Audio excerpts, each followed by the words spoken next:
each of them will speak for a bit about their particular roles in the project and what's important to them about it. And then I really want to open things up to the floor. So first we'll have some comments from Viva Baker, our discussant, and I'm sure that he will prompt further questions from the audience. That's why I wanted to bring people down close to the floor, because this really is going to be more, if I could, I would say let's all go outside and sit in a circle, under a tree. We can't quite do that, but so I hope that everyone will feel free to make comments and ask questions of any of the speakers or each other during the session. That would be great. So I'm just going to first invite Michael Douglas from the Asia Research Institute to speak first. He's the PI on this research project, the name of which is Similar Governing Compound Disasters in Urban Asia. And he'll talk a bit about what that project is and the significance of it. And then, as I mentioned, each of the other participants will talk about it from their own perspectives. So, Mike, would you like to?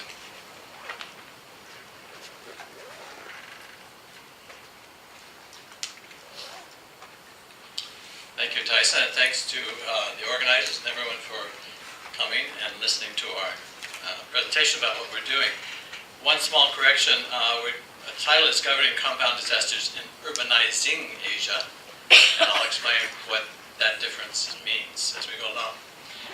So I came, just a little bit of my own background, I came from Hawaii, and I came to Singapore about a year and a half ago and joined the Asia Research Institute as the leader of the Urbanisms cluster.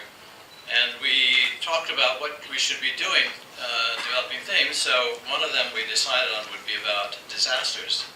And the obvious reason for that is simply because of the number of disasters and their impacts are increasing widely.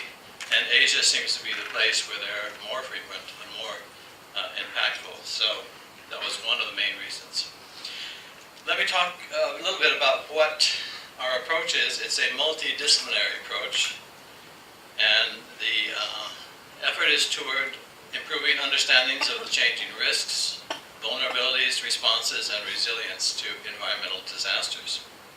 So we're trying to bring together scholarship from the array of the academy, from the humanities, the social sciences, and of course, technology and science and technology.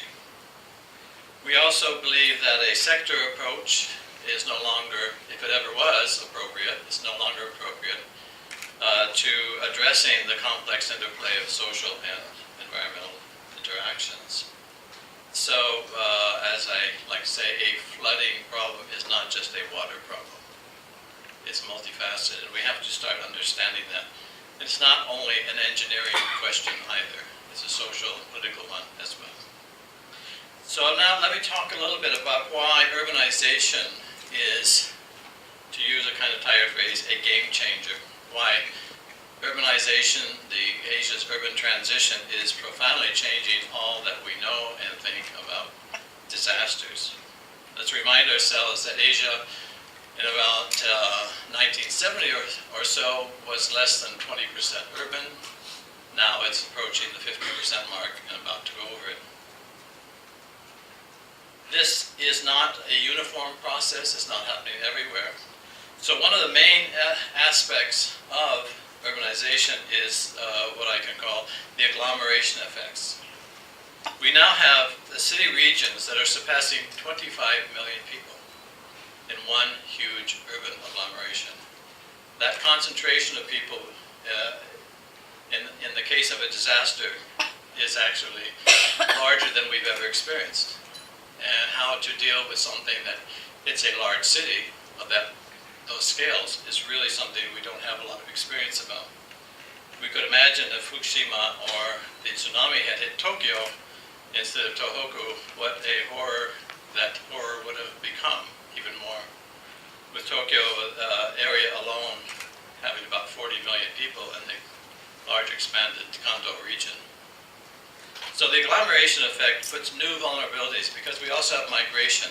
This is a transition to cities, urbanization. So you have huge settlements of very low-income people in very high-risk places. And we're finding that that is ending up in kind of a new era of chronic flooding in many cities. The second is the polarization of the development process. So you have not only huge agglomerations, but most people are coming to coastal areas where the risks are even higher than in many other places. East and Southeast Asia account for about 40% of all the floods worldwide in the last 30 years. And they're expected, high-risk flooding is expected to affect about 400 million people over the next decade in Asia. It's a huge number of people living in very high-risk areas. The main term that we're actually adopting to go along with this is the term of compound disasters.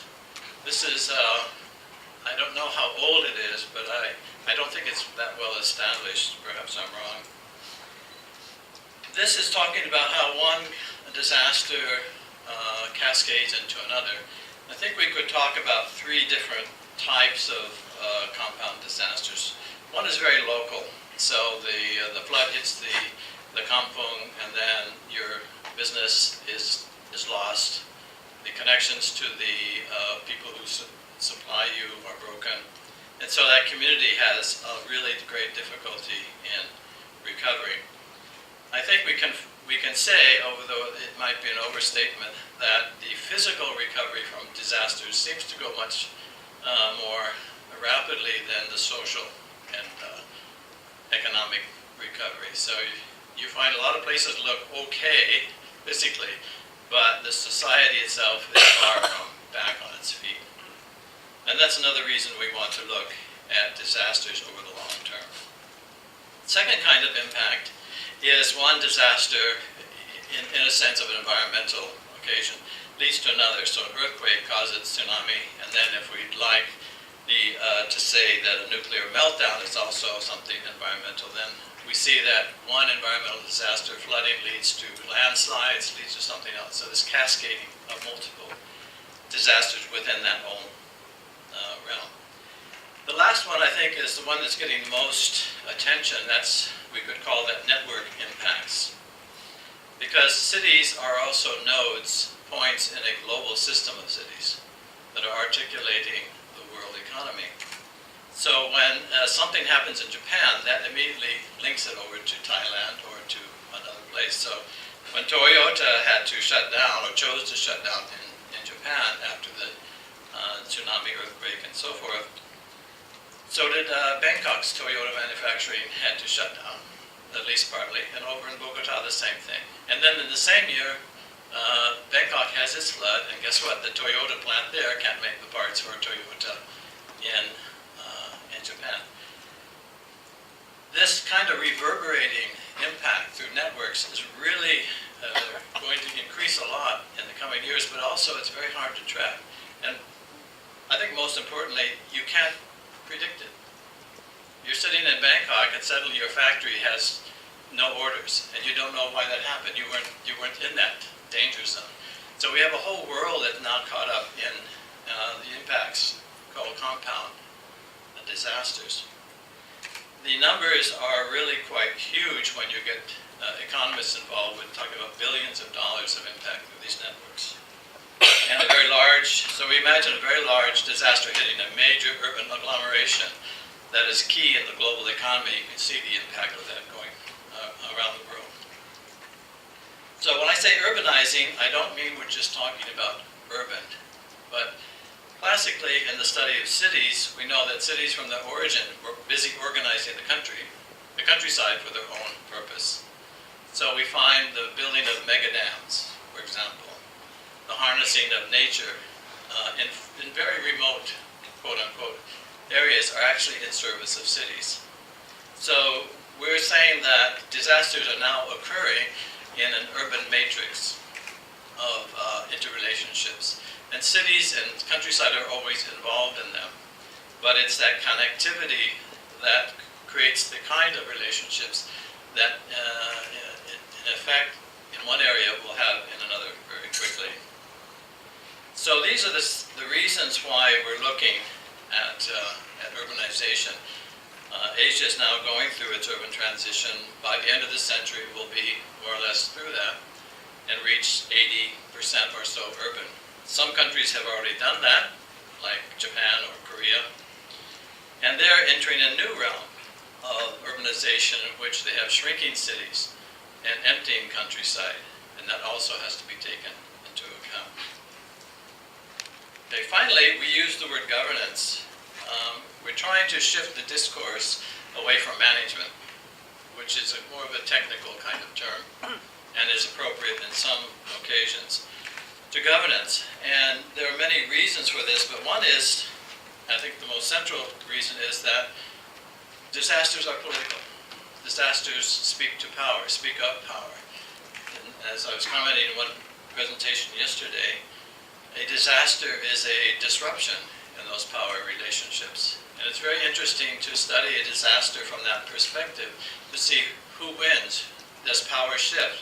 Do people get empowered or do they get disempowered? It's almost like a hyper glass onto society that we could study and see things much more vividly than we could in a normal situation. But this has many, many dimensions to it, the idea of governance. It has, for example, democratization, that's the easy one, but also participatory planning. And it's Rita Padawangi is going to talk in a minute. We are engaged in talking about how you don't talk about disasters necessarily directly, because that might not be the appropriate tool or direction, but rather ideas like the right of a neighborhood, the right to live in the city, the right to have voice in decision making. These kinds of things become very important. So these are the kind of background that I hope you can kind of digest. And we are now in the process of applying for a very large grant, and if we should get that, you may hear us knocking on your door. So thanks for your attention. Thank you.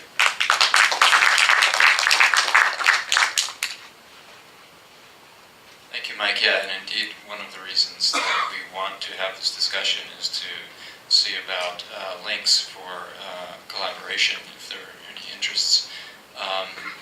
I'm next going to invite Professor Gregory Clancy up to talk about, he's a co-PI on the project, so thank you.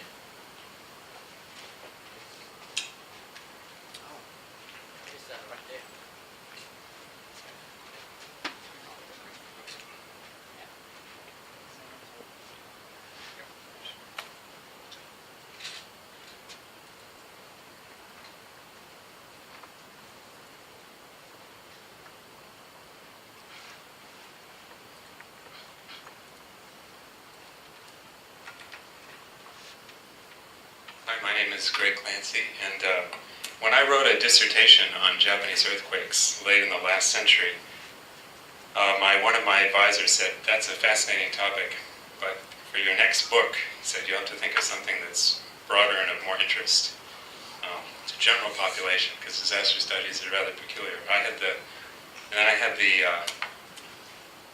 I guess perhaps the satisfaction of inviting him back for a conference on disaster a few years later when we gave a paper.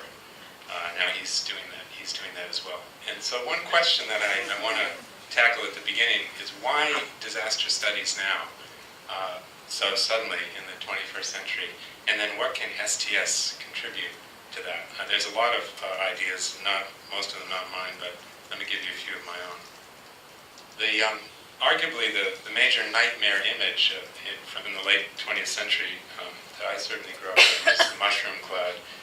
And this has everything in it. It has nature in the form of radiation, it has man-made catastrophe, it has warfare, and it's also very existential because other than Hiroshima and Nagasaki, nobody subsequently died under the mushroom cloud, but everybody was afraid of it.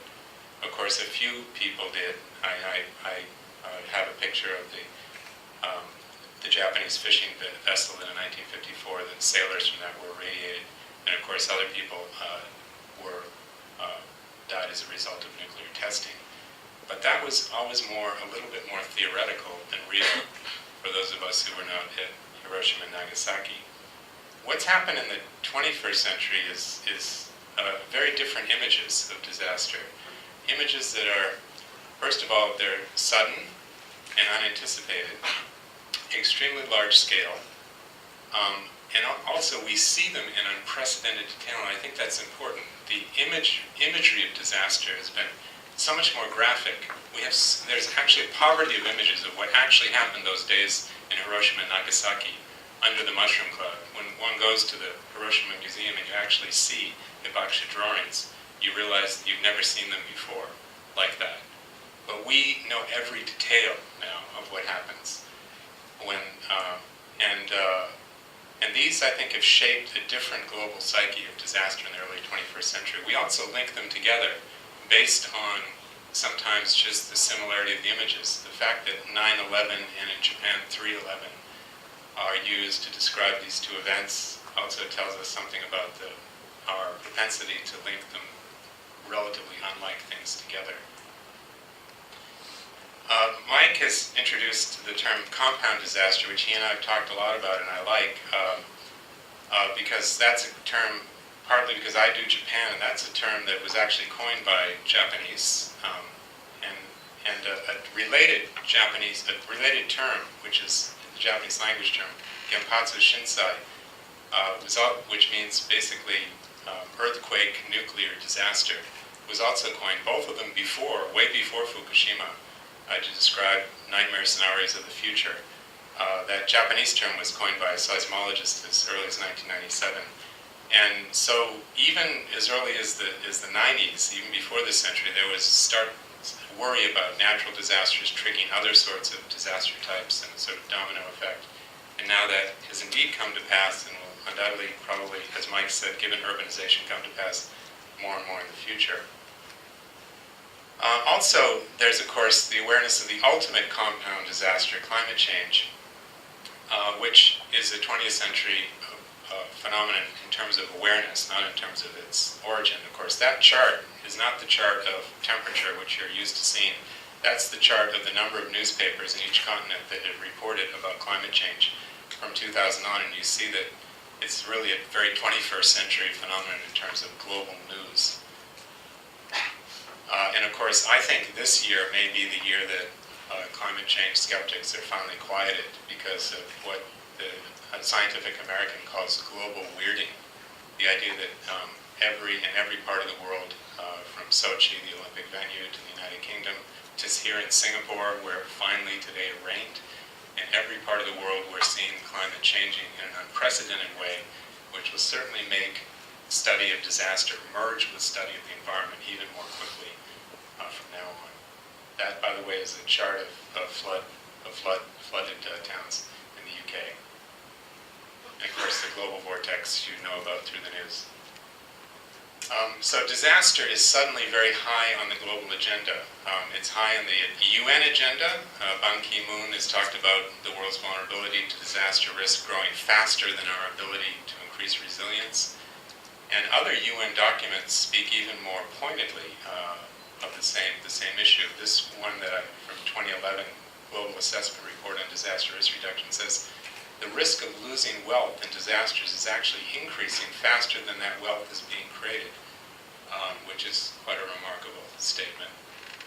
But that gives you some indication of why world leaders who would normally not be as concerned about death tolls are extremely concerned about natural disaster because of its potential effect on the global economy. This is a chart from the Deutsche Bank, Munich Re, a reinsurance company. Reinsurance companies are particularly concerned with the growing cost of natural disasters. They've been far more expensive in this century than they were in the last, particularly those two, Katrina and the Japanese tsunami. And if you look at where 6 of the 10 most costly disasters since 1980 are in Asia, which is why reinsurance companies are particularly concerned about Asian disasters. And those charts show you both, those aren't, by the way, you notice that those aren't charts showing death tolls, those are charts showing expense. The places where people die in largest numbers aren't necessarily always the places where the largest insurance payouts happen. My own particular interest, that's just why I think disaster is on the agenda. My own particular interest is particularly in the crisis of expertise, how disaster sites are very productive sites for those of us interested in trust in scientific authority. The normal operation of infrastructure or inquiry always involves, of course, a closed expertise. What happens, disasters open that up so that everybody suddenly has an interest and everybody is a critic. They multiply the relevant interest groups or stakeholders and their opinions, and so they create huge wealth of data for those of us who are either historians or social scientists, much of which, at least historically, has yet to be tapped. I've been particularly interested in seismology as a case study of vulnerable expertise. Seismologists, of course, funded by states largely to protect those states and their citizens, but they have rarely predicted earthquakes and thus have failed in their mission as far as the states are concerned. The state mission is to protect. The scientific mission has not been fulfilled, and they are often blamed for death and destruction after it occurs, which has caused some seismologists, and I'll show you a slide later showing one in particular, has caused some to argue for abandonment of prediction or risk assessment entirely as something that should be outside of the discipline because they're so often punished and they so often get it wrong. And there's you also have the rise of radical paradigms in seismology as the discipline fragments and people in different national cultures funded by different national bureaucracies come up with different theories which aren't accepted across international borders, a fragmentation of scientific method and theory. There's also interesting potential shifts in governmental funding from so-called blue sky research in disaster prevention, in this case what goes on under the ground, to engineering, to fortification. In other words, if the scientists aren't reliable in telling you what's going to happen, better hire the engineers to fortify against all contingencies. And that's exactly true in Japan, where there's a constant struggle for funding between the seismologists and the engineers, with the engineers winning. This man, who I've written about, Omori Fusakichi, was a famous Japanese seismologist, the most famous seismologist in the world at the end of the 19th century. And one of his legacy is the gap theory, the idea that you can tell where the next earthquake is going to happen by looking at the gap between where the last two happened. And these are his chart of southern Italy. He did work in Italy, where he charted historic earthquakes, and he correctly predicted that one would happen in the city of Messina in the early 20th century, which is that dark dot at the bottom. That gap theory is still used today, modified form. The trouble is they can't predict when. They can predict where. They can't predict when.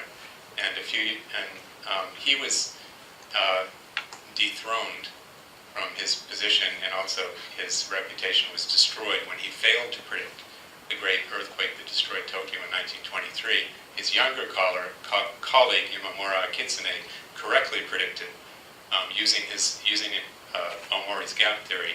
The younger man predicted the earthquake. There was an argument between them, and the Earth decided who won in 1923. And that's why even Japanese don't remember Omori Fusakichi today. He's not in the pantheon of great scientists, which shows you how risky seismology is. And a few years ago, in L'Aquila, Italy, in 2009, there was another terrible earthquake in one of those gaps that Omori identified, but certain Italian seismologists who visited the town gave ambiguous suggestions to townspeople about whether one would or would not occur.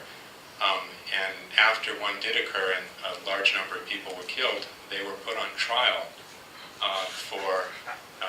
in a trial somewhat reminiscent of Galileo's, at least to the seismologists, it was reminiscent of Galileo. They were put on trial for flood predictions and sentenced to 6 years each in prison, which my Japanese seismological colleagues are very aware of. In Japan, the next earthquake, the same thing happened in not the jail, but the failure to predict. Since the 1970s, the Japanese seismological community has been telling the government that the next great earthquake and tsunami would occur in that yellow zone south of Tokyo, which is exactly where there's a big nuclear power plant too, which is why that was the first power plant to shut down after Fukushima because of the risk involved. And that was based on very good evidence, very good scientific evidence for two previous earthquakes. In other words, the fault seemed to be working its way up toward Hamaoka. So all sorts of instrumentation and attention was put into that yellow area since the 1970s, waiting for that next great earthquake. And of course, it didn't happen there. It happened way up near Fukushima and Sanriku. And so for that reason, this prominent Japanese scientist, Ishibashi Katsuhiko, who's a seismologist, who says, once numbers are presented, society believes that a scientific basis has been established, however those numbers are undependable.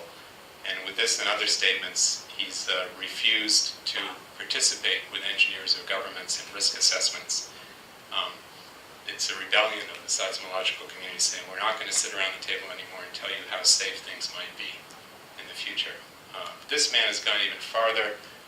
American scientist at Tokyo University, Robert Geller, who is holding up the risk assessment map that was published just before the Fukushima earthquake, and showed which was supposed to show where the areas of greatest risk were, and he's superimposed it with the places where earthquakes actually did occur, none of which were in the risk areas of where they were predicted. And he's written a book, and he's the one who is leading the charge with some of his Japanese colleagues for removing prediction from the things that seismologists should do. Saying, in his case, in other words, scientific progress to Geller means less predictability, no more. In other words, remove us from risk assessment. Let us do what we will on the side. Let us understand the Earth more. Maybe eventually we'll be able to tell you something important and interesting. So disasters and accidents lead us to question foundational beliefs about how the world works, and that's what really interests me about them. They create existential crises. They convince some people that there's no pattern, not only in nature, but in history or society, that everything is contingent and therefore is nothing predictable, including some scientists. In other instances, people say, no, there is a pattern, we just don't see it, let's work harder to detect it, which salvages both physical and social science in the end. And I'm interested in exactly this tension between these positions. And of course, there's the complexity of causation. As an historian, I'm fascinated with causation. Causation in the case of accidents and disasters is incredibly complicated and interesting to work with. Why did the Titanic hit that iceberg? One can talk endlessly and give percentages to each of these reasons. But if any one of those reasons hadn't been there, then it never would have hit the iceberg. And of course, you have after the fact investigations which try to apportion blame and tell us why things happened, which are wonderful grist for the mill of STS. I'll skip over because I'm actually behind the time, but I also think it's quite interesting that in terms of expertise, the creation of expertise, expertise often gets created at disaster sites.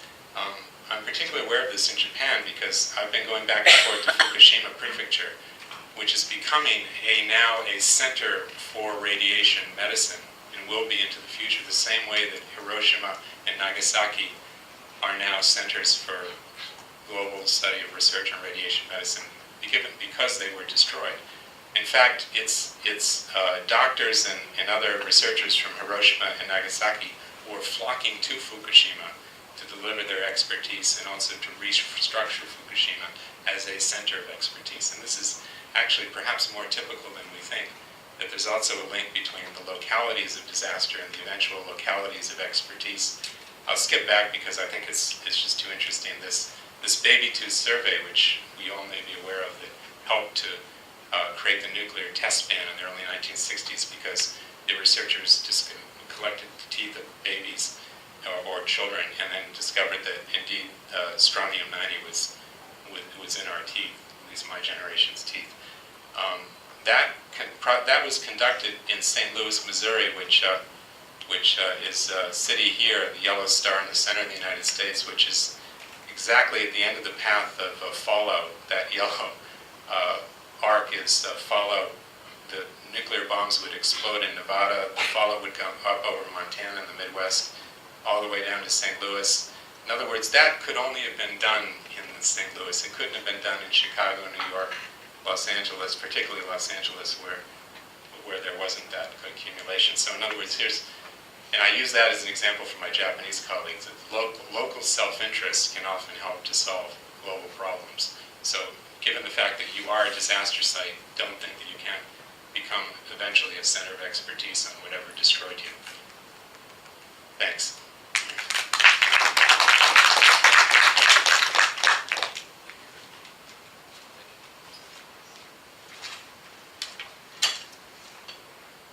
Thanks, Greg. And both Greg and Mike are from the National University of Singapore.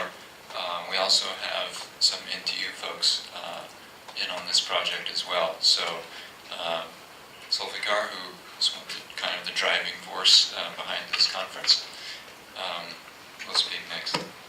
Okay, thank you. I would like to thank Tyson for organizing this roundtable. And of course, it is a wonderful opportunity for NTU, STS researchers, and as well as NUS to sort of make a synergy and try to combine expertise from these two different institutions in Singapore. Now, I didn't start my STS training in disaster. It was actually my dissertation was more on technological nationalism. But in 2007, I started my projects on nuclear politics. So from 2007 all the way to from 2011, I spent a lot of times and efforts in understanding nuclear politics in terms of the way nuclear risk is perceived differently by different people. And then at the beginning of 2011, I was thinking of stop doing nuclear because it was 4 years of doing it. I think that's enough. And then 3/11 happened, and actually 2 years before it happened, me and my colleagues from Tokyo University went to visit Fukushima Daiichi nuclear power plant, and we had a chance to get inside the unit number 1 that was first exploded. So when it happened, I called my Japanese colleague and I asked him, "Is that the one that we get into?" Yes, that was the one that exploded. I was really shocked, and I thought it was not a good time to live in a nuclear. So that's why I continue my research on nuclear, but it shifted my focus from nuclear politics to nuclear disasters. And in talking about disasters, now I'm not going to talk about Fukushima, my project on Fukushima here. It's more about theoretical and conceptual framework that I've been developing to understand the phenomenon of disaster. Now, in studying disasters, usually people always relate disasters to two terms. One is vulnerability, the other one is resilience.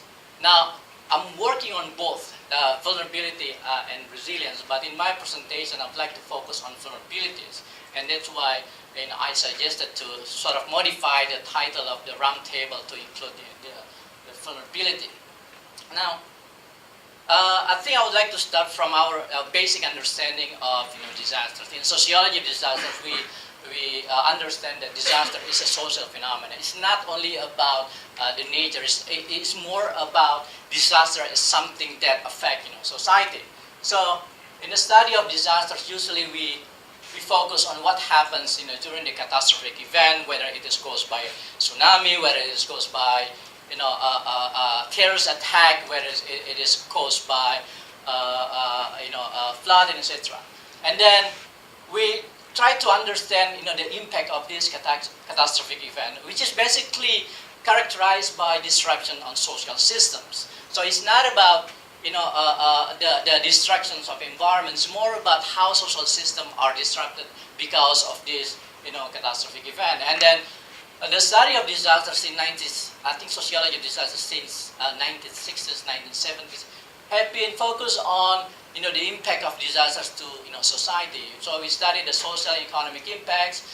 We also studied the recovery and reconstructions, and of course mitigation responses are also examined to see to what extent that institutions have the capacity to respond to the chaotic conditions after the disaster. But in my study, I would like to move a little bit, backward, in which I try to understand, what happens, before disaster, because I believe that, and this is something that I also learned from a number of researchers, that when a catastrophic event happens and the impact that was caused by this catastrophic event, there's something happened before that caused the catastrophic event to result in big impact. So if you look at what the sort of the process of disasters, there's something that embedded in the system that caused the system to become vulnerable. And when shock is introduced to the system, it creates a catastrophic. It leads to catastrophic event, and it resulted in impact. Now, my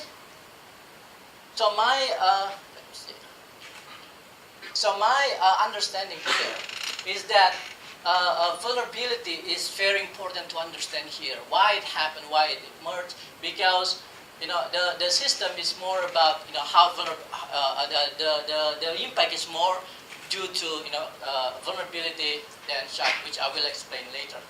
Now, of course, we need to define vulnerability, and of course a number of sociologists and disaster researchers have defined vulnerability. But I would like to use this one from Hames, who is actually an engineer, a system engineer, who defined vulnerability as the manifestation of the inherent state of the system, physical, technical, organizational, that can be exploited to adversely affect, cause harm, or damage to the system.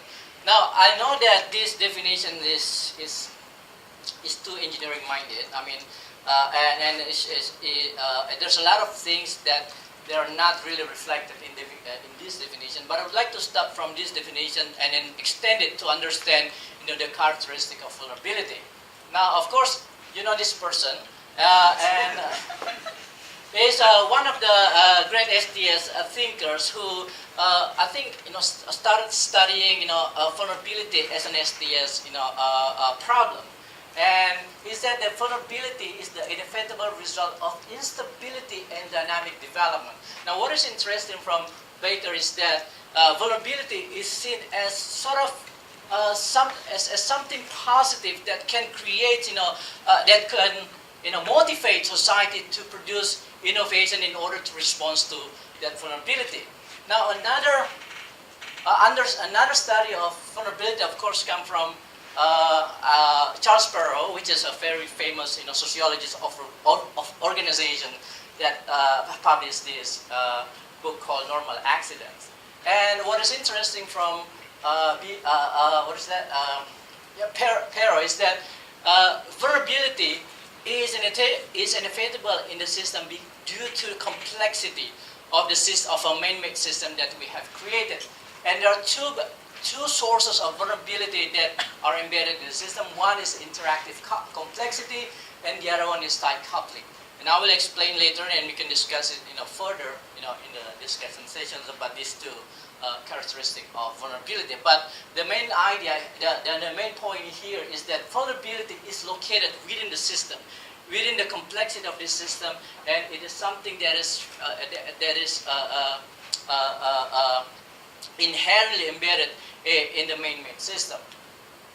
So, in understanding or in locating vulnerability, especially in modern society, we can use, I think, STS framework to understand and to locate and also to identify, the source of vulnerability. So, I believe everyone knows what socio-technical system, right? And basically, in my understanding, disasters is a foray against socio-technical system. It is the disruptions on infrastructures that cause a lot of troubles in social and economic aspects of our life. Now, if you look at the characteristic of a socio-technical system, it is basically constituted by a network of social and of technical and social components, or if you want to use actor network theory, you can say that it is composed by human and non-human actors. And it is this interaction that creates this complexity.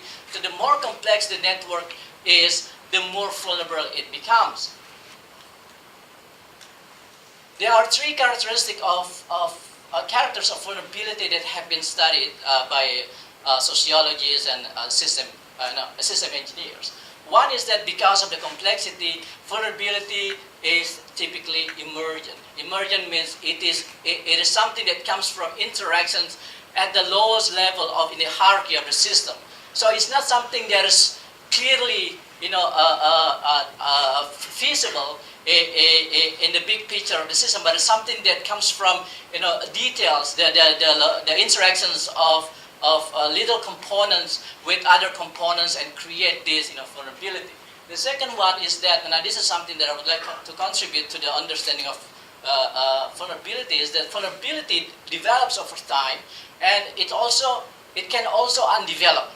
So it's not something that is static. Like, for example, if we have a system and then we can measure the vulnerability as something that is constant, I think that needs to be challenged, because vulnerability can go up and can go down. It depends on the condition of the socio-technical environment in which the system is constructed. And the third one is that vulnerability lies in structure and culture of the system. So it is not only because of the structure in which the hierarchy or the interactions of the system is designed, but also the culture, the people, the individuals who are involved in the system, and the way they do things, their practices, or their religious beliefs, things like that, are also part of sources of vulnerability. Now, there's one more thing, there's one more character of vulnerability that I would like to emphasize here. The fact that vulnerability is often hidden. And that's exactly what I found, or what I learned in the project on Fukushima nuclear disaster. The fact that, in the Fukushima Daiichi nuclear power plant, they put the emergency diesel in the basement. And that is not an unscientific decision. It was supported by scientific calculations that it is very unlikely that this problem will cause a trouble to nuclear power plants. But apparently, it is the source of problems that eventually leads to nuclear crisis, a prolonged nuclear crisis in Fukushima Daiichi nuclear power plant.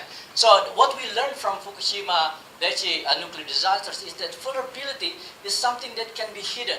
It's something that cannot be seen by everyone, including engineers who design the system. Now, the question is, what makes vulnerability hidden? What makes vulnerability invisible from our observations? And there are two aspects that we need to look at, two reasons or two causes. One is that it is because of socio-political environments in which the system is operated, and it is in certain socio-political environments that govern the system. There's a tendency to ignore those vulnerabilities. So it maybe some individuals in the system already identify the vulnerability, but because the institutions do not respond to the observation of these individuals, and this vulnerability are ignored. Another problem that can cause the invisibility of vulnerability is the inability of scientific knowledge. And of course, we learned this from Ulrich Beck and others, who said that scientific knowledge is very limited to understand the complex reality of risk, and this can be applied in understanding how vulnerability becomes hidden. So the question that we need to ask is, how do you govern vulnerability when it is hidden? Okay, and this is something that, well, I don't have the answer right now, but I think this is something that should be discussed by the forum, and maybe should be part of the research project if you'd like to continue that. Thank you.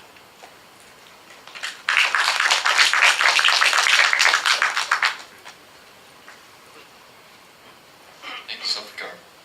So as you can see, there are a lot of different perspectives on this, and we're going to have another one now. I'm going to invite Lisa, actually, yeah, so she can sleep a little longer.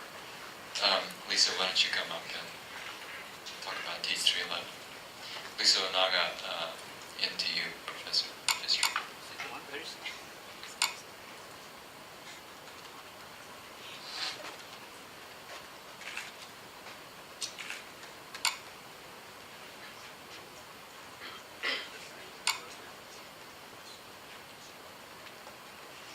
thank you very much.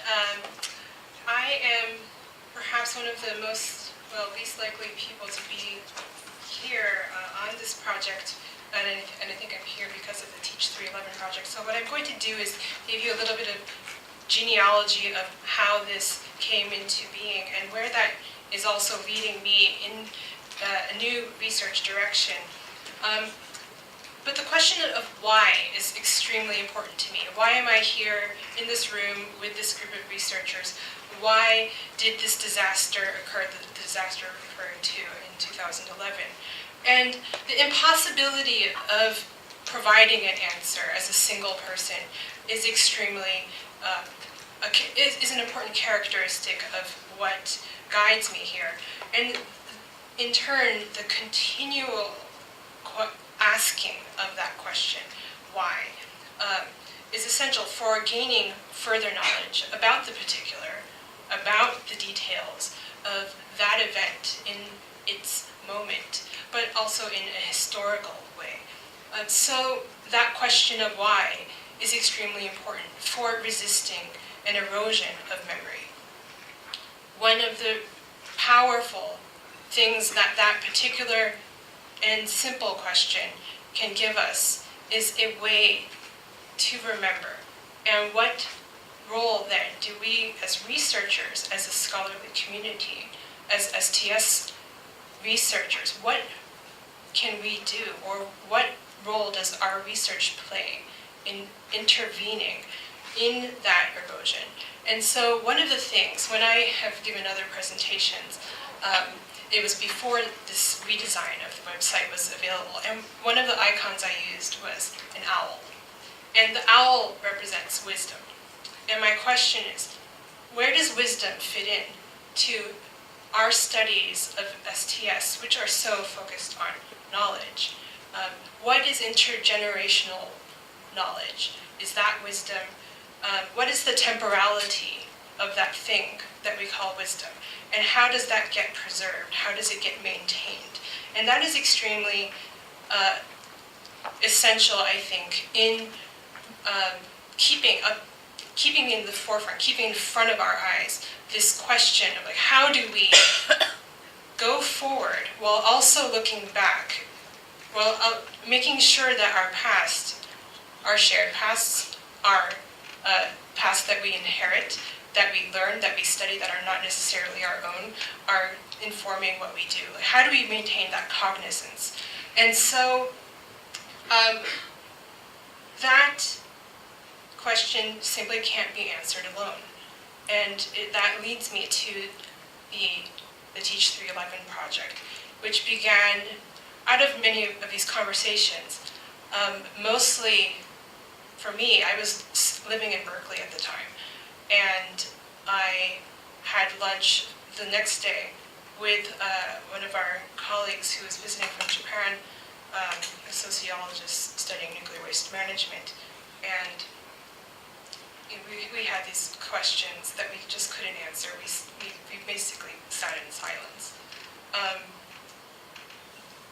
And that is in deep contrast with the overflowing conversations online, in social media, on Twitter, on Facebook, about piecing together what is happening, why is this happening, where is this going. And the thing that I noticed here is the important role of bilingual scholars and those who are watching Japan, who are also bilingual. And they played an important role in mediating and making sure, or correcting, or obscuring that knowledge. So this was extremely powerful as an image that led me to expand this into further conversations back at Cornell, where I was a graduate student. And so, with a few colleagues, including Tyson, we had a slice of pizza, and we wanted to do something. There was the feeling of responsibility, right? Like, how do we intervene as STS people who study Japan, who study East Asia, but also study STS? And we had no models. absolutely no models in particular, but we had kind of cut our teeth also on social media. And so making this website, we didn't know what we were doing, but we just made a website with this idea that we need to share what we know and find others who would also be interested in sharing what they know. And in particular, I was a member of the steering committee for the Forum for the History of Science in Asia, and I'm still actively involved in that. So partnering with them in building this website allowed us to tap into a community of people who had suggestions about information that they wanted to share. Scholarly works, books, articles, videos, and I think some of you in this room have been involved in contributing content. So that's how it formed, and on April 14th, 2011, we started to post daily at 2:46 p.m. Japan time. And the point is not to provide one single answer, but to make sure that all of the, to the extent that we can, share all of the educational resources that we can so that learning can continue. And those questions of why are part of our cadence. So that cadence is now moved to every other month, but also on the 11th of every other month at 2:46 p.m. Japan time. So we don't know when this project will end, but perhaps that's something that will be told through the course of time. What I'm going to show you next is a little bit of how the website actually works. So,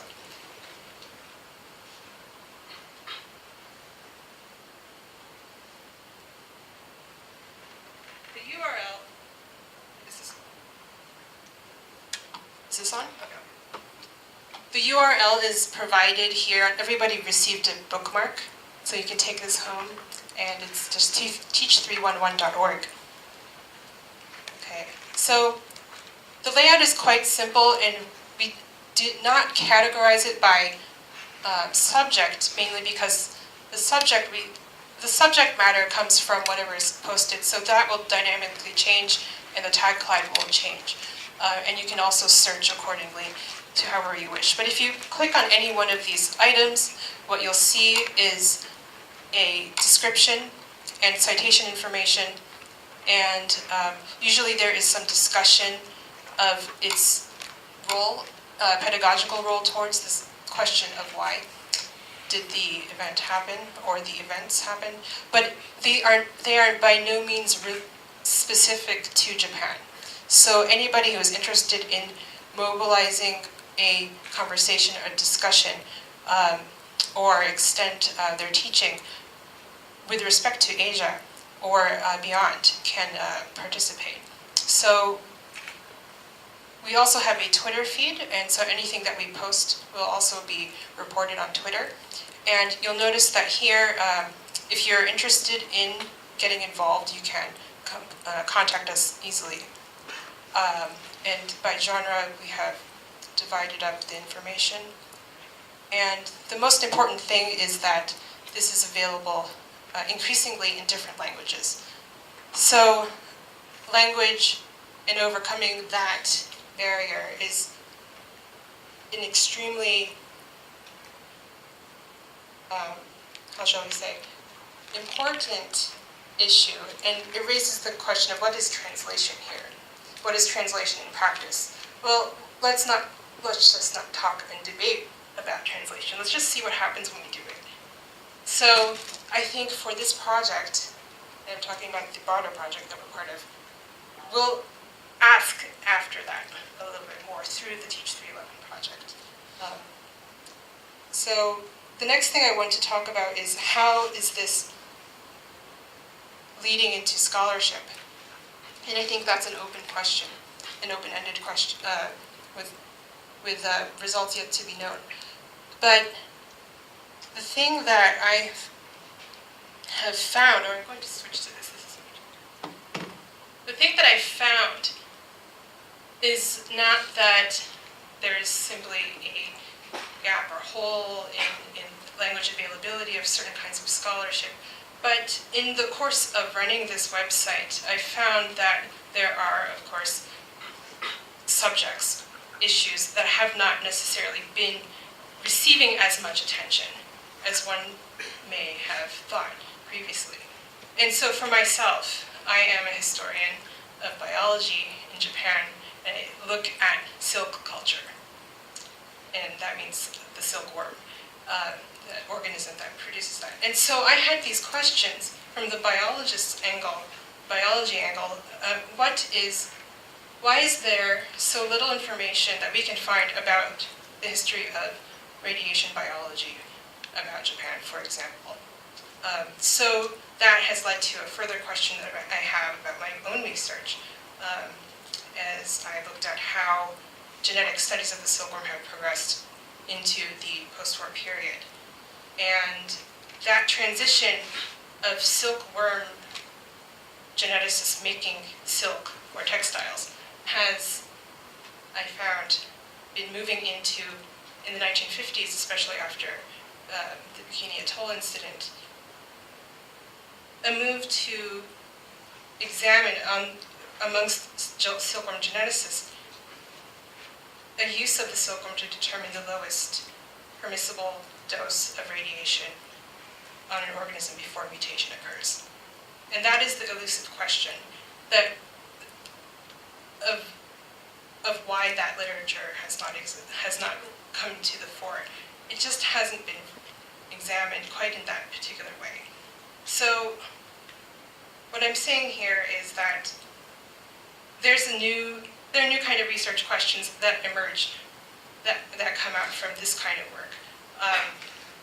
And here in this case that I'm looking at, that I'm interested in, I'm trying to find more information about how these Japanese scientists used Japanese organisms to produce Japanese data about the low dose effects of radiation in genetics to produce, in turn, internationally acceptable information or standards about this very elusive issue of the low dose. So that is a work in progress.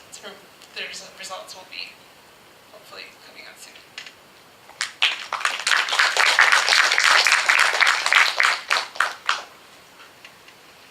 Thank you, Lisa. So, as Greg mentioned, new forms of expertise created around disasters and disaster studies, and I think we're seeing good examples of that right here.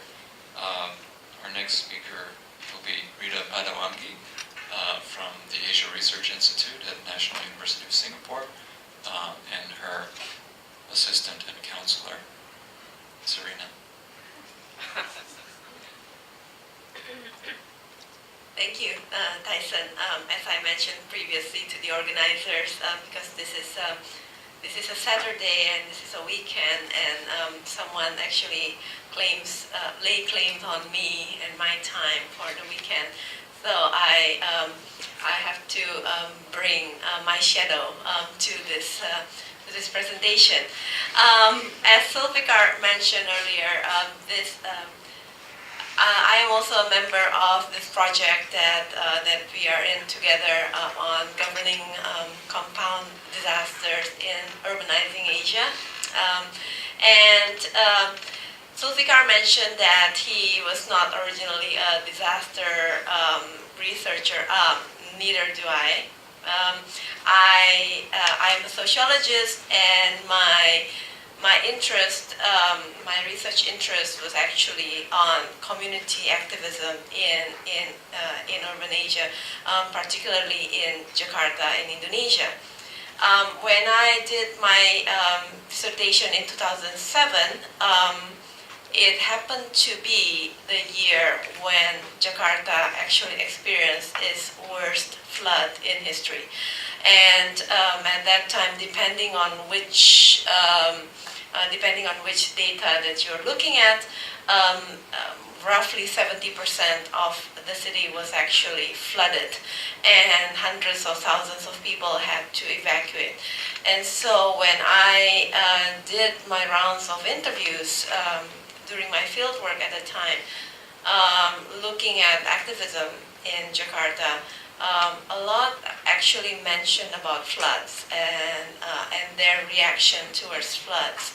And so being a city that has a lot of uncertainties, and some people will say that lack of planning to a certain extent, many people are actually left on their own, and they needed to survive or to defend their life spaces in the city, many of which were residents in those areas for many, many decades. And so looking at this incident of flood and the issue of disasters that is now increasingly being actively pursued in the Asia Research Institute in NUS. And in this grant, we are collaborating with NTU too, particularly through Sulfikar. We are also interested in looking at disasters, not just as a disaster in itself, but also kind of perhaps questioning a little bit or problematizing the issue of disaster as being framed as natural disasters. And let's see whether I can get this thing to work. My research so far has been focusing on Jakarta in particular. Although recently I've also been expanding towards other cities in Southeast Asia, such as Metro Manila, as well as Surabaya. It's very clear that when we see a natural disaster such as flooding in an urban context, in a developing urban area, it's very much depending on where you look at it, from where you look at it, whether it's natural or not natural. When we think of flood as something that is natural, of course, geographically, Jakarta has this major river, the Ciliwung River, that the water discharge actually fluctuates so extremely during different seasons. And there are 12 other rivers that are flowing through the city. But when we talk about flooding, of course, we also look at what is going on in the city that actually exacerbates the problem of flooding. The city as a whole is sinking, and it has to do with the problem of overdevelopment, over-extraction of groundwater without sufficient development of infrastructures. Water supply in Jakarta is actually, the raw water supply has never increased in the past 2 decades. And the raw water supply is not even from the 13 rivers, it has to be brought from elsewhere. So again, we have this notion of having all these infrastructural solutions to address the needs of the growing city. And so you have areas in the city that has subsided 4 meters over the past 40 years, 2 meters, 1.4 meters. And these are very significant when we see that the problem of flooding is just getting worse through time. When we look at the actual solutions that are offered, and the way that cities continue to develop. And although I'm showing you images from Jakarta, because this is the city that I've been doing my research mostly on, but in my research in Metro Manila, also the pattern is, the trajectory is somewhat similar, in which you have cities that are experiencing disasters such as flooding. Metro Manila experienced very, very severe flood during the 2009 typhoon Ondoy or Kasana. And, but at the same time, cities keep developing. And although we also see that it is precisely in this overdevelopment of cities that flooding problems actually get exacerbated. This image, what did I do? Okay. This. The right button. The right button? Yeah. I'm trying to actually. Go back. No, I'm trying to use the pointer. The center, the one in the center. Oh, this one. There Okay. you go. Yeah. All right. Technology. Anyway, this image here is basically showing the urbanization of the watershed, the main watershed in Jakarta, and we can see that the red areas is actually the developed and developed areas, the unpenetrable areas. So there has been a significant reduction in green and penetrable areas along the watershed, and that is attributed to growing urbanization and at the same time worsening the flood situation. But of course, you do see, keep seeing all the new developments that are going on. The areas in the North Coast, for example, it used to be the mangroves, and then now it has been increasingly developed as the new emerging reclaimed areas of the city. And again, this is not just Jakarta. We also see similar things happening in Metro Manila. We also see that a lot of cities in Asia keep growing as such. But what are actually the solutions that has been offered? Again, infrastructural solutions, technical solutions tend to dominate the discourse because flooding gets worse, and therefore there needs to be something that has to control the floods. And the nature of floods, again, this is the perspective of looking at floods as a natural disaster, something that is beyond human. And you need something that is also sort of trying to control a phenomenon that is beyond human. And so you have projects that are of big scales. And you can see that a lot of these projects are in billions or millions of dollars, and those are usually big infrastructure projects that are funded not just by the city government themselves, but oftentimes also by the national as well as multilateral financial institutions.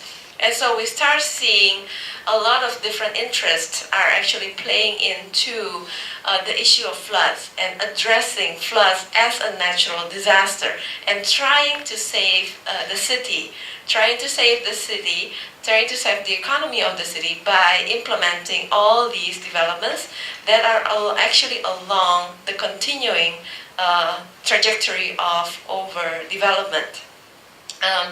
So this is my interest in this project on disaster is actually how do you frame disaster as a natural disaster, and what kind of consequences that actually happen because of that particular logic. What are the interests that are playing into the kinds of solutions that are offered to face disasters? And so at the same time, actually, a lot of things are happening in the city, not just in terms of all these big forces, big money coming in, but if we look at cities such as Jakarta or Metro Manila, these are cities that are situated in a context of an emerging civil society. And so there, as I mentioned in the beginning of this short presentation, that many communities are trying to survive on their own and trying to defend their spaces. And so how do we actually situate all these initiatives within all the other forces that are at play to solve the flood problem? And these are the questions that both Mike and I posed in trying to kind of reflect on these problems, sort of like, in what ways can disasters be used to further enhance the power of dominant political forces, the kinds of decisions that are made by political institutions. But at the same time, in what ways do disasters become catalysts for a more inclusive, alternative development processes in which these civil society initiatives can actually play a role. And third is our role as researchers. How do we, as researchers, academics, how would we carry out research on looking at these two questions above? And I'll stop there. Thank you.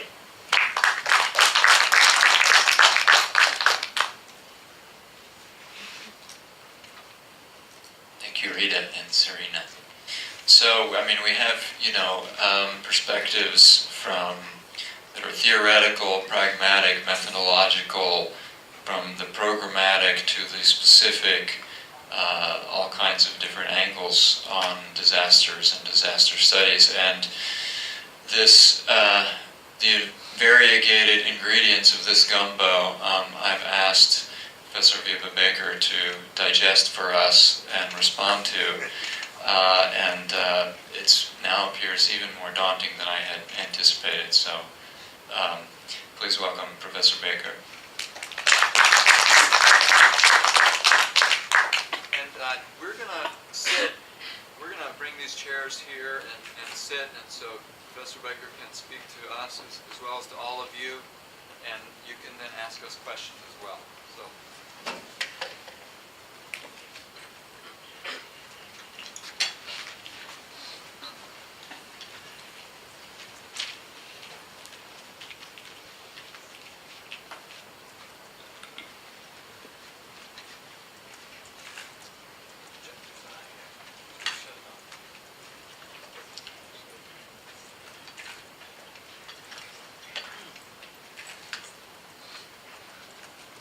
Thank you, Tyson. That is a very nice extra 30 seconds for me to order my thoughts, because this was all completely new to me. I only had the abstract description that you also found in the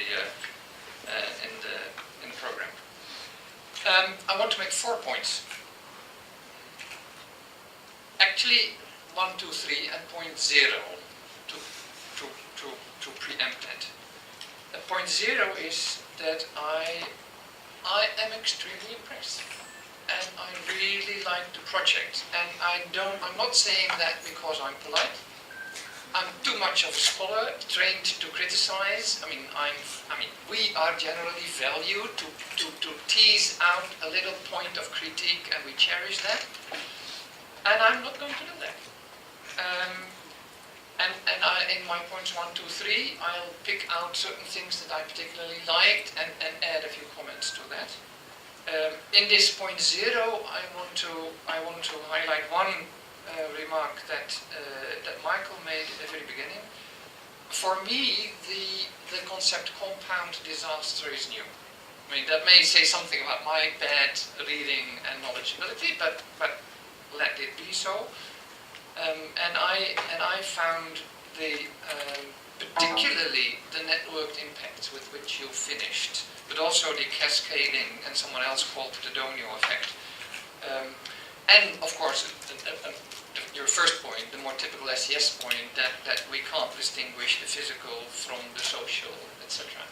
I found that extremely convincing, and for me, that concept just nicely seems to capture it intuitively. And then, of course, now your project has to sort of flesh it out and build around that concept. But I really, so that's my point 0. I really like the starting point. Now, my point, now 3 slightly more substantive point. 1, I think that that the project, in a way, has 2 rationales. And I think you're quite explicit about it, though you don't use these terms. And I think it may help in the communication to do that. And actually, it may help you to reflect on those 2 strengths. I think, and I'm going to give. I'm trying to get examples from the different presentations. I think partly the project is a strategic research site for doing STS. What I mean with that, and this is a term that we already used 30 years ago, it's a strategic research site to study relations in society that otherwise would stay hidden or are difficult to study. That by itself is a very good reason to start a whole project. Many projects are like that. You want to ask, you want to understand certain scholarly questions, you figure out a place to study them, and I think this is a perfect place to study many quite fundamental questions about the shape of society. The other reason, and I'll give an example of this first, but the other reason to do a project is to substantively contribute to addressing the problems of disasters. But it's a different rationale. I mean, the first rationale would be good enough for a scholarly project, and it would probably, and I expect it to produce very insightful results about society. The second reason would you to contribute to addressing disasters. And I think that distinguishing the two and also thinking about different outlets and publication channels, and not only publication but distribution would probably help. I think in a very nice way, Zulfikar illustrated that strategic research side element when you explained that vulnerability is hidden. Well, that is the classic problem of social scientists, that they want to try they try to explain something about society that regularly we don't see. And then they have clever empirical research, they develop theoretical explanations about things that normally stay hidden. Other people call it black boxes that need to be opened, sometimes by engineers, sometimes by social scientists. So the whole analysis of vulnerability as something that is typically hidden is just one other way of highlighting how I mean, it's a bit cynical, I realize that, but that disasters are a very strategic research site to understand our society. I mean, already Harry Collins argued that, well, what do we need to do to understand, say, the construction of a scientific fact, which is normally invisible, hidden? Well, look for trouble, which is a disaster.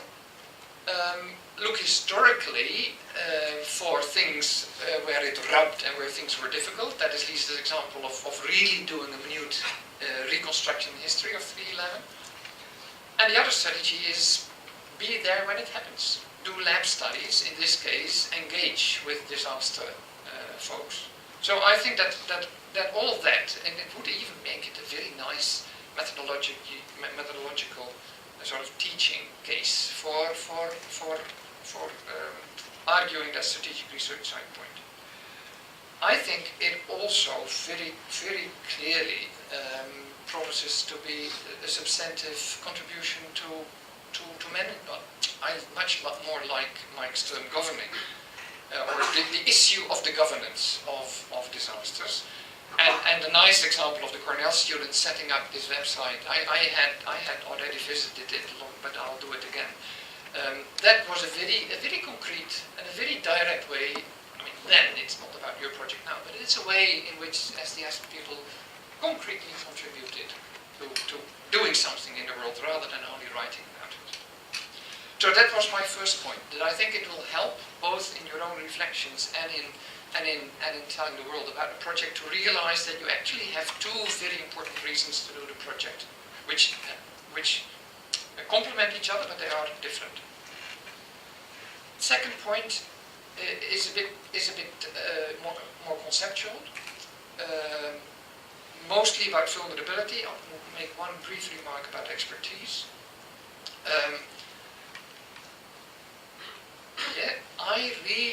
I saw, and that is the one thing that I noted already in the abstract in the program. I'm really happy that the project is about and risk and vulnerability and resilience. A little bit, Tyson asked me to do that. Why did we start to look at vulnerability in Maastricht? Mainly because I felt that the whole risk the risk discourse was too limited. I mean, it turned out to be too limited, or it was picked up, it was read in a too limited way. I mean, many current authors, starting with Ulrich Beck, but many of the current risk people are much more broad-minded and do very, very, very sensible and nice research. But when policymakers pick it up, then I think it very quickly narrows down. Then there are these tendencies that risk should always be avoided. There is this ideology that somehow we should, and then we get all the things that Rita explained. That yes, let's get these Dutch engineers to build a multi-billion big wall in front of Jakarta. Just try to get risk to zero. Why we started to push the vulnerability concept in Maastricht is that I think that is a disastrous. Sorry, that was not intended. Strategy. I think the world isn't like that, and to create technologies and vocabularies and policies that suggest that there could be a risk-free society will only backfire and will create a lot of trouble. And vulnerability has that slightly more ambiguous character. It also has that little bit of character that Sulfika mentioned, although I'm more and more getting careful in saying that, but maybe for the last time I'll say it, that sometimes I think it has something positive. It definitely, and I think that doesn't only work in Dutch language, but I think it also works in English language, when you talk about the person who positions herself a bit vulnerable, or who in interactions is a bit vulnerable, that is generally taken as a positive characteristic. It means opening up, it means being able to self-criticize, it means not building a wall between yourself and the rest. So in that sense, there in more almost psychotherapeutic terms, it is a positive connotation. Now, after seeing all these images, I'm really hesitant to call vulnerability a positive characteristic if you talk about the sort of worlds that you're going to study. But at least let's call it inevitable. And that I want to really make a case for, and all your presentations have been doing that. Let's recognize that it is inevitable. Let's recognize that there is no world without being vulnerable. On the contrary, I think a world that is completely invulnerable is about the most terrible society that I can imagine. It's worse than the worst totalitarian society. It's a society that doesn't learn, that doesn't change, that is completely fixed and static, because that's the only way that it could be really invulnerable. As soon as it starts developing, that is vulnerability implied. If it starts learning, if it starts changing, there is vulnerability implied. So I think that vulnerability is really inevitable, and I think that your project highlights that very nicely. The other little conceptual point that I would like to highlight is Greg's stress on expertise. And I think this is going to be a gold mine. I did quite a lot of work on trying to understand the role of expertise, but that was in a way, the most extreme form of peacefulness and no trouble at all, namely a very well-established Dutch Advisory Council. And I try to understand how they make expertise work, because all the STS stories apply, that there's nothing self-evident about it, just bringing your diploma isn't good enough. There's a lot of work going on in maintaining that expertise and adapting it to new situations. And I think that was a strategic research site, because that advisory council has a lot of expertise, but has to work in a changing environment. But there's no way that my analysis, that I could dream that my analysis in that very static and stable situation could answer the kind of expertise questions that arise here. So I think that this is really sort of next gold mine to further push the analysis of expertise. I've no way. I really don't have any proper advice, except that I think that you're on a gold mine. And apart from the gold mine, which is the scholarly argument again, I also think that for the substantive line, the substantive rationale of the project, an analysis of the different kinds of expertise is pretty crucial. Now that brings me to my third and last point. And that is, I have been mentioning that some of you privately and in the corridors. These 2 days for me have been an extremely exciting experience. I'd never been to Singapore. I had been to different countries and universities in Asia, but I've never been to this, what I now realize is a kind of linchpin. So my last point is a plea and some concrete examples to also get the East Indian side on board, to get India and some conceptual input from India on board. And I'll give you 2 examples. I really liked, and it was only in a kind of small introductory sentence that Lisa mentioned it, but I think the importance of it cannot be underestimated in analyzing the social impact of disasters, and that is the role of memory. And the importance of memory and cherishing memory and allowing memory allowing memory to exist and its role in the kind of very slow healing process that is necessary. One of my closest colleagues in India, Shiv Vishwanathan, has done a lot of work on that, and I'll give you references later and privately. But it is something that I think, lots of things that happen in Indian society have spurred him and have helped him to elaborate the importance of memory in disasters. And then not only, I have to say, not only the kind of innocent disasters that we are talking about here, a combination of nature and social, but then social is a bit slightly less innocent. But one of the big cases that Chief Vishwanathan has been studying are the famous 2002 riots in Gujarat, where the Hindus and the Muslims went at each other's throat. And a detailed analysis of the role that memory plays there, I think, is extremely insightful, also conceptually.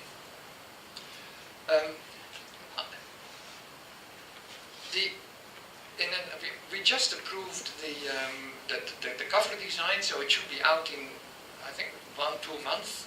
We edited the book on vulnerability in technological cultures. In that book, there are several chapters about India. There are several chapters about not other Asian countries, but other countries in Europe and North America.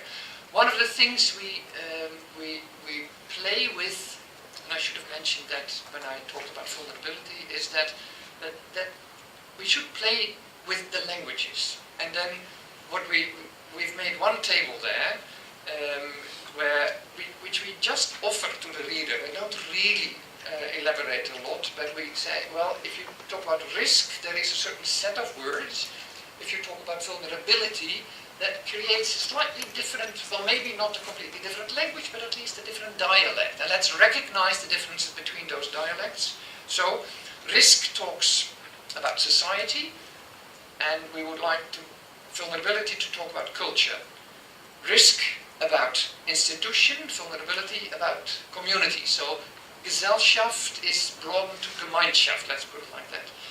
Legality in the risk column, justice in the vulnerability column. I won't go through all of them, but that's the kind of exercise that we tried in that book, broadening the discussion on risk. That is the next item that I already mentioned in the keynote, but I think it quite forcefully came from, I think, again, Lisa's presentation, that I think cognitive justice, your question, where does wisdom fit in? That for me is a question about cognitive justice. How can we give a place to more styles of knowing than just the scientific style of knowing? The kind of existential question that Greg raised. I think you literally used the word existential, not it's that, I think that I didn't invent the word, where you ask, what is actually the character of the world that we live in? That brings me to that one other Indian author that I would like to mention. Her name is Chandrika Parmar. I was her almost exactly a year ago. She did her PhD in Oxford. I was her external examiner, so it's not published yet, but I can bring you into contact with her. The title of her dissertation is quite telling. The main title is The Pluriverse of Disasters, and then the subtitle is Knowledge, Mediation, and Citizenship. And the citizenship is crucial. She analyzes how in disasters and in the recovery from disasters also state building happens, society building happens. How, and that goes back to Rita's presentation, how community activism play a role in shaping the reaction to disaster and what happens afterwards. And the fieldwork being in India, she in an intriguing way analyzes the role that religion plays in that. So there are Christian and Hindu and Muslim NGOs that participate in that reconstruction work. So I'm excited. I think there are lots of extremely interesting threads to follow up, and I look forward to, what is it, another 3 years to get results. Thank you.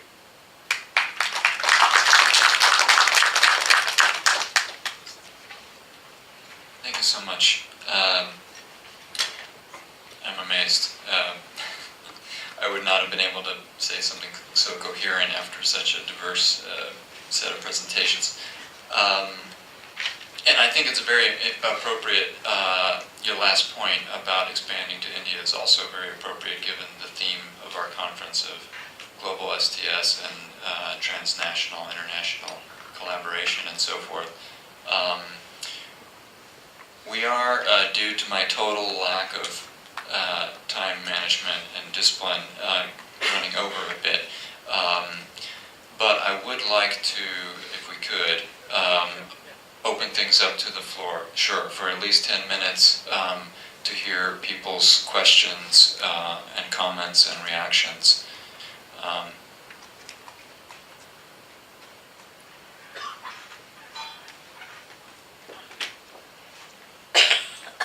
Thank you.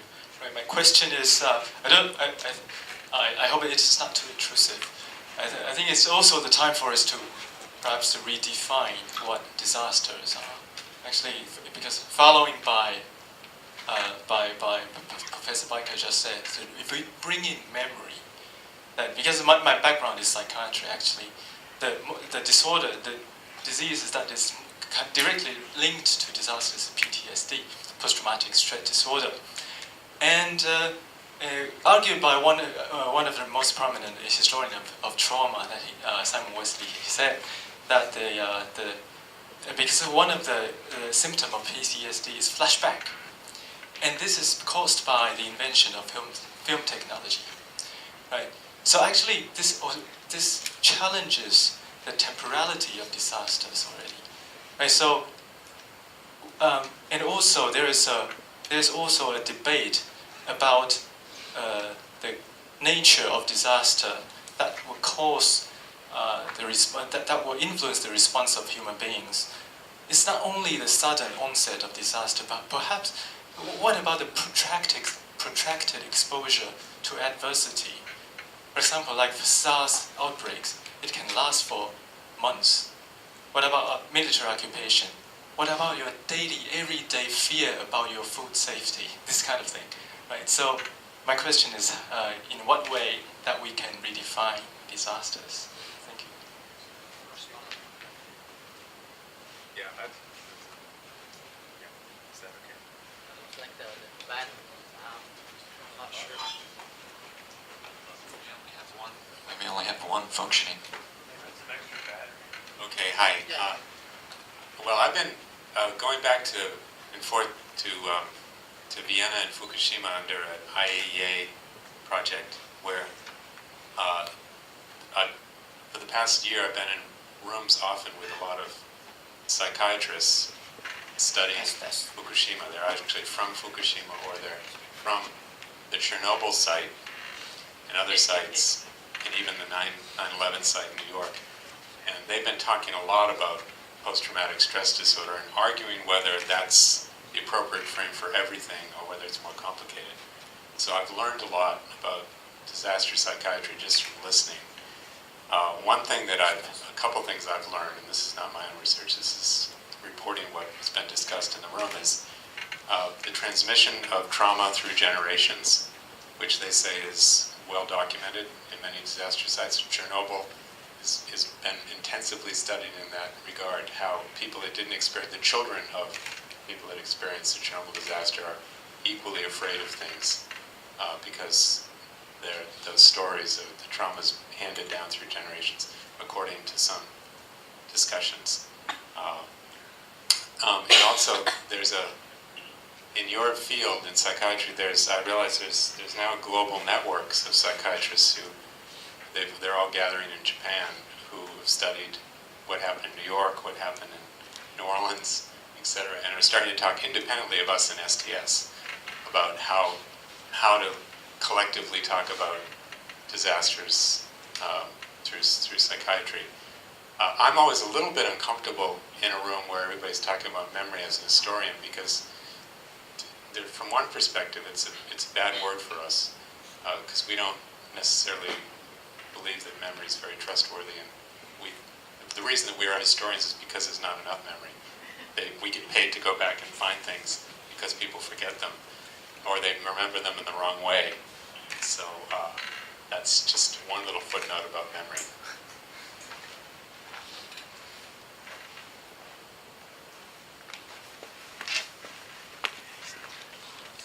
Yeah, so I think somewhat relating to the psychiatry question, I wanted to ask, because my background is medical anthropology, is there anybody on the team considering not just kind of the psychiatric effects, which are obviously connected to sort of the more bodily effects, so things like, for example, radiation exposure or other considerations? Is there anybody looking into those aspects in the project?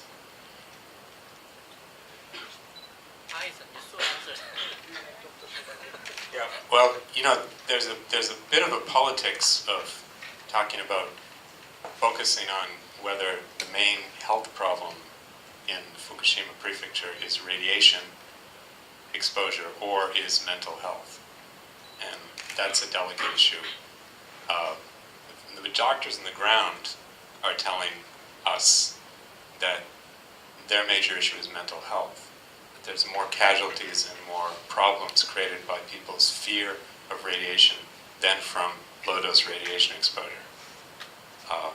Now, others will say that's subterfuge. You're telling these people they're crazy and that they should be treated for mental disorders when actually they're worried legitimately about what will happen to them in 20 years having been exposed to low-dose radiation. And that is perhaps too polemical an argument. In actuality, it's both problems at once. A lot of people have committed suicide. A lot of people are really incapacitated by a pretty irrational fear. And others, indeed, are waiting patiently to see what will happen to them in the future, having been exposed. But on the ground, because there's nothing one can do for somebody who may have been exposed to low-dose radiation, and just wait and see and monitor their health. But there are things that need to be done right now and are being done right now for people who have experienced post-traumatic stress disorder, and that's why the major health effort in Fukushima is gathered around mental health. I think just to add on to that, going back to the search for questions of why, one of the persistent questions that I have been thinking about is why exactly that debate about the permissible low doses has been ongoing for so many decades in Japan. And I think that connecting that as a historical question and investigation would help put some of this into a different, enrich the framework for understanding current issues.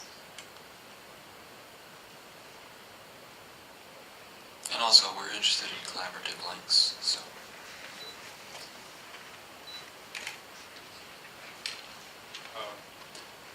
Thanks for a wonderful presentation.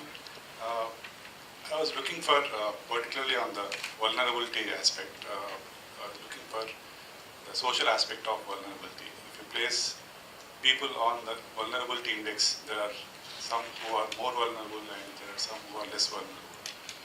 So it comes out when we go to the governance of disaster, after disaster. So that's what we have faced in the Indian context after tsunami, how certain groups are excluded as part of the relief measures. So my interest is to know how far you are going to address these issues in terms of government.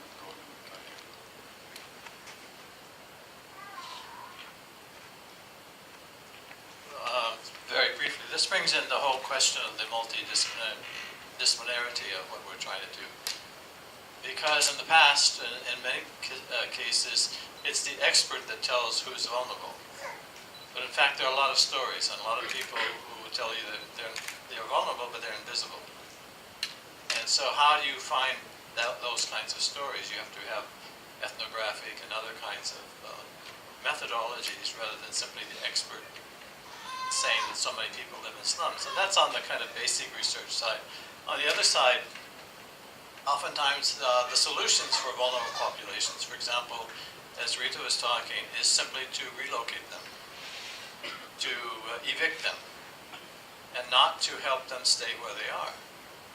So on both sides of the equation, the basic knowledge and the action, there's simply a lot of on-the-ground information, but different stories and different perspectives to bring together.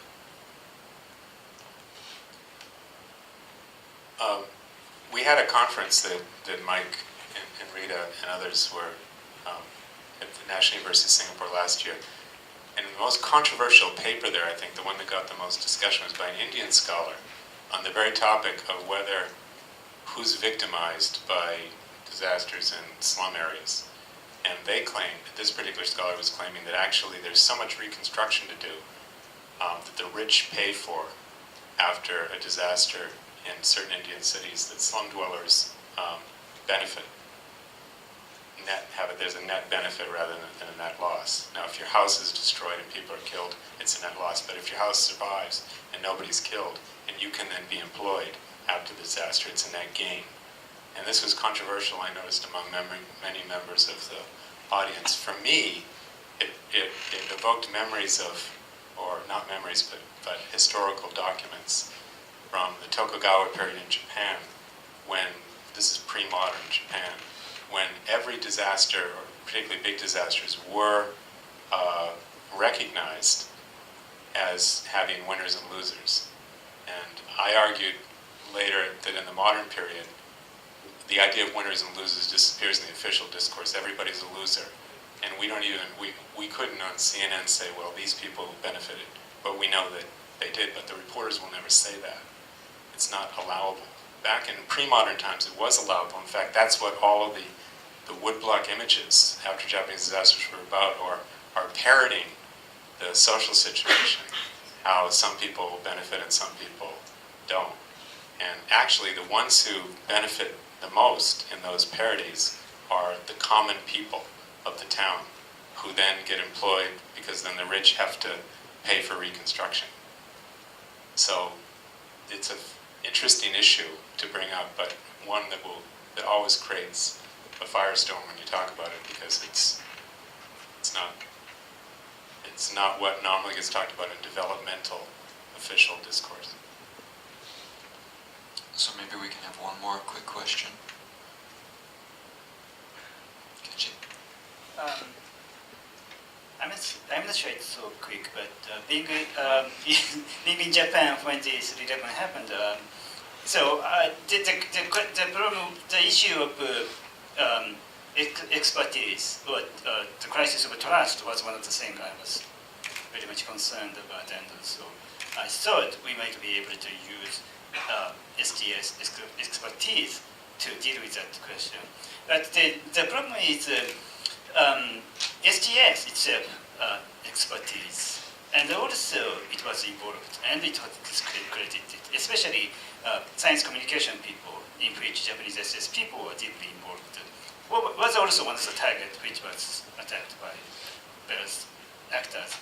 So in that sense, I'm not so close to the science communication people, but still I'm kind of involved with that, some possible conflict of interest, and that was of course not neutral at all.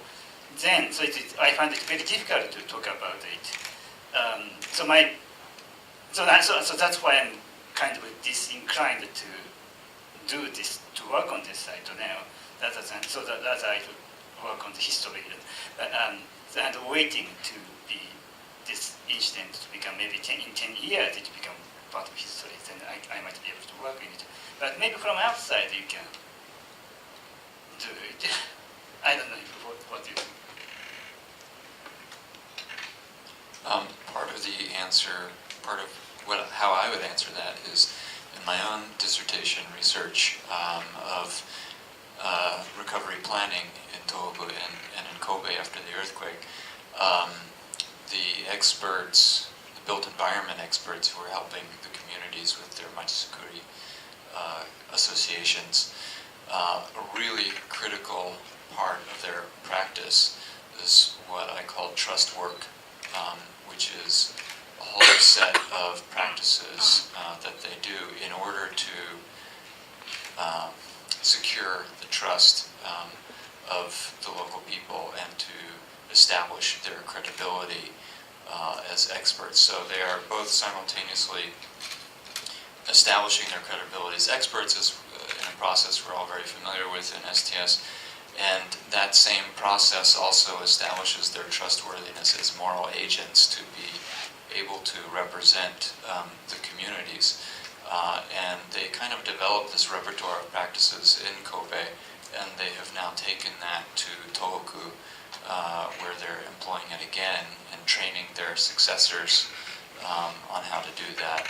And of course it clashes quite visibly with the style of official planners and authorities who have not developed that repertoire.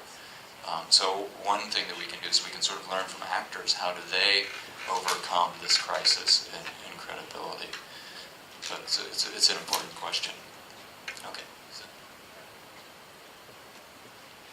But I think the case of the low dose research is a historical question, and so I would kind of try to put that into perspective that there are multiple angles of research that includes history. So I don't think there's a kind of distinction there that I think you're trying to say. I'm not sure. But the scientists at that time themselves were involved in their own crisis about how to gain trust and credibility and gain it when it was at ground zero after World War II. So perhaps in the course of that research, an answer will emerge that would, in conversation with some of your concerns. Okay, great. Thank you, and I'm afraid we're out of time, so we're going to have to leave it there. I hope we can continue this conversation afterwards. Thank you, everyone.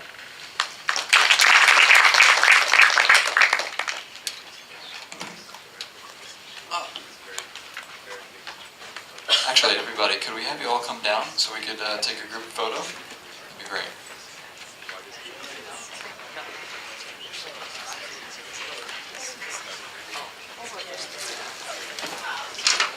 Yeah. You can do it now, and then after that we are closing it.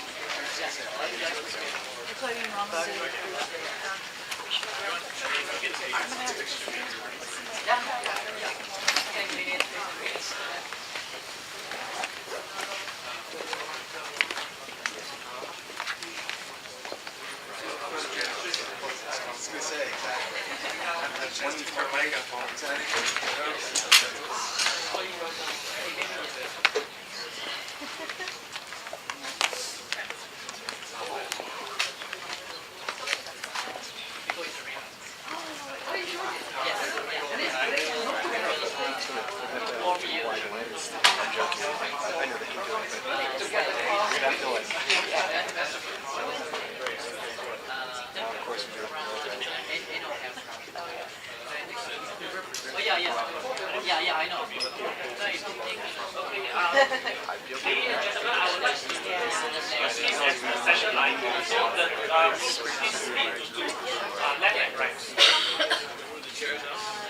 Yeah, we have to.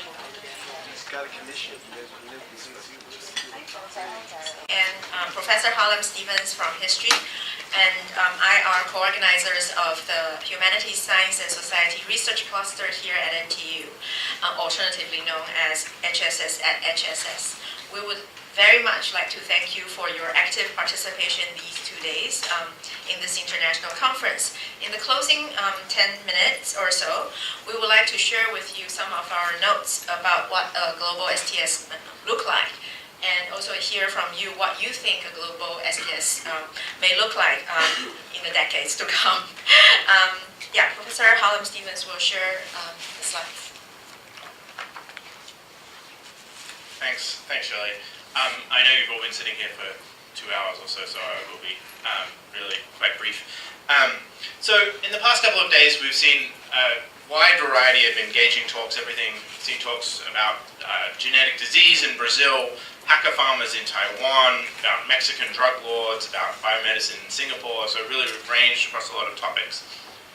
I just wanted to go back to the beginning. This conference sort of started with what I think is a kind of a provocative idea that we need some kinds of new frameworks for doing a kind of global STS. And I think that's possible to disagree with that, but that's the kind of, I think, where we're trying to go. So the question I want to ask then is, none of us, I think, expected these frameworks to suddenly pop out of this conference, out of sort of like magic, but what clues might we have gotten from the last 2 days about what these frameworks might look like, where might we find them, what is going on? And I think there are kind of 4 possibilities here. I'm going to offer 4 suggestions for thinking about where this conference might have taken us, what we might have learned.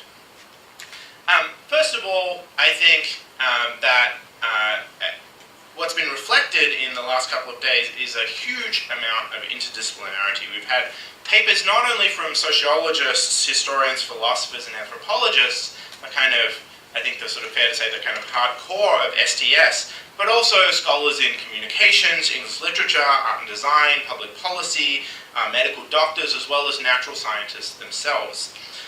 STS has always been very, very interdisciplinary, but I think the challenges of making a globally relevant STS are likely to make the demand for interdisciplinarity even stronger. And so I think that perhaps some of the new ideas may actually emerge from the peripheries of what I just a moment ago called the kind of core disciplines of sociology, history, philosophy, and anthropology. So that's the first point I wanted to make. Second is just to really echo our keynote speaker yesterday morning, and to say that the idea that the local is not going away, I think, was fully borne out by the papers over the last couple of days. They've all, I think, or a very large majority, have emphasized the particularity of local science and technology. The global must be built on and across multiple locations.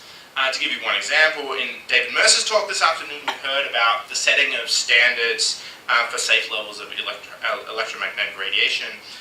And such standards may emerge from particular local settings, but are increasingly negotiated between a wide range of global actors. So I think what we need is, and one of the things that I think this sort of a global STS will be built on, is a kind of way of negotiating or reconciling the global and the local. That's the second point. The third, I think, is quite closely related.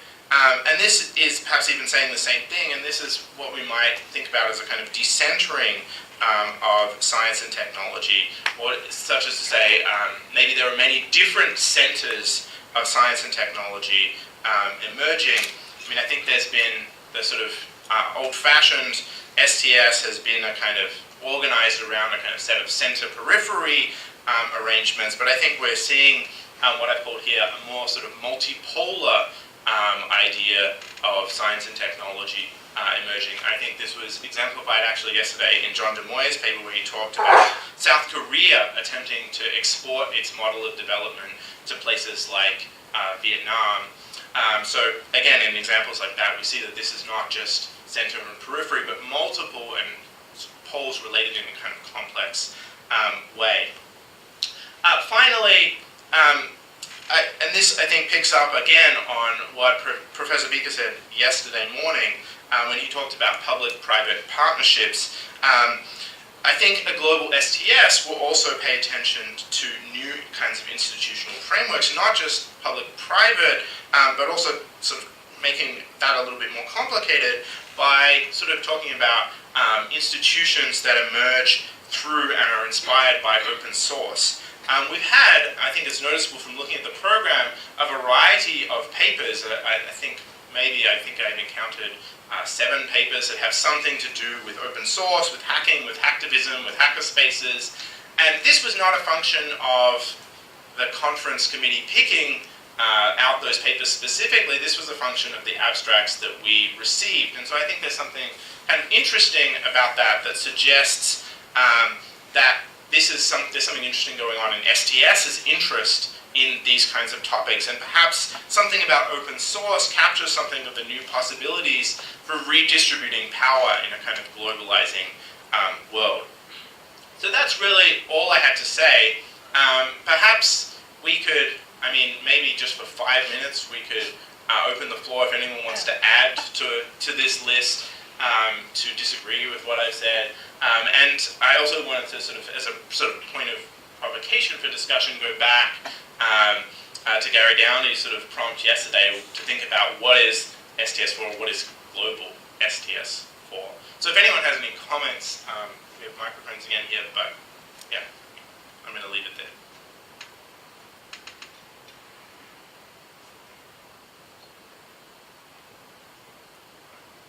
Maybe been sitting in this room for too long. Yeah, so fair enough. I think You have full agreement. I want to add one more thing before I hand back briefly to Shirley. And this is, again, to follow up something that Professor Biker mentioned yesterday. And this is something I've been talking about with a few people here and with Greg Clancy also for a little while about taking this opportunity to actually start talking about a Singapore-wide and perhaps even Southeast Asia-wide some kind of society or network for STS. And I think we're actually commenting over lunch, this might actually be the first time that people from NUS and NTU have presented papers in the same forum in Singapore. They've certainly presented in the same forum overseas. They need the NTU. Yeah, it's also perhaps better. So I think it's time to actually begin something where we can meet more regularly and really start to build on the scholarly community that we have here. I think we have a critical mass of people here, and this is not just about NTU and NUS, but also Yale NUS, also SUTD, and if there are people here also from Southeast Asia who are interested in being involved in something like this, please come and talk to me, come and talk to Shirley, come and talk to Solfaka. So that's all. I'll just hand back to Shirley.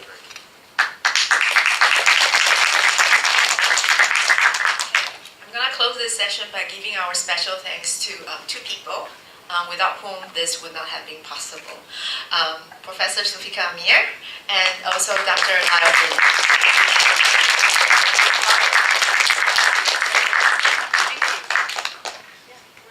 Okay, great. Anything? Yeah, I just want to jump on. This is not another closing remark. Now for those, we would like to appreciate those of you who have submitted your papers. We are going to read it, but it's going to take some time, probably after the end of the semester, because it's going to be busy to the exams. So, but if you cannot wait for that long, yeah, feel free to submit it to another journal. We have 2 outlets. One is the Journal of East Asian Science, Technology and Society, which is based in Taiwan. Another one is an international journal called Science, Technology and Society, and of course, Greg Clancy is one of the editors, and also edited by Vivi Krishna. So we have 2 outlets. and we are going to inform you, the way we going to pursue this publication. Again, thank you so much for participating in this conference. I'm looking forward to see you again in the future. Thanks.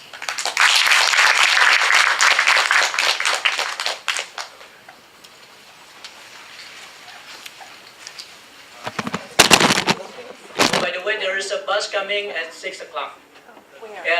Right in the lobby, level 1. Okay, so you have to go up one floor and just wait in the stairs. Yes. Somebody's camera. Yeah, I don't know where it was from. Oh, okay. Sorry. No worries.